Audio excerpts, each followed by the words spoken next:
વડાપ્રધાન નરેન્દ્ર મોદીએ ટીસીએસના કાર્યક્રમમાં હાજરી આપી હતી। આ કાર્યક્રમમાં જે જોવા મળ્યું તે ખરેખર ચકિત કરનારું હતું। મોદીએ ડ્રમ આર્ટિસ્ટ સાથે જુગલબંધી કરી અને ઉપસ્થિત લોકોને મોદી ધૂન સંભળાવી હતી।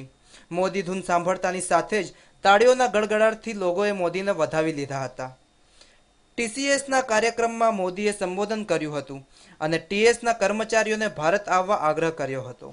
इन्फॉर्मेशन के इस युग में, ज्ञान के इस युग में मुझे विश्वास है कि आप लोग जो भारत जा रहे हैं, जरूर आपके ज्ञान में इजाफा होगा, आपके इन्फॉर्मेशन में इजाफा होगा।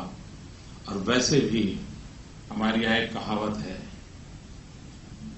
जो फरे ते चरे, यानी जो ज्यादा घूमता है वो ज्यादा प्राप्त। भारत के आप ऐसे मजबूत एम्बेसडर बन के आइए कि जापान से बहुत बड़ी मात्रा में टूरिस्ट हिंदुस्तान की ओर जाने के लिए प्रेरित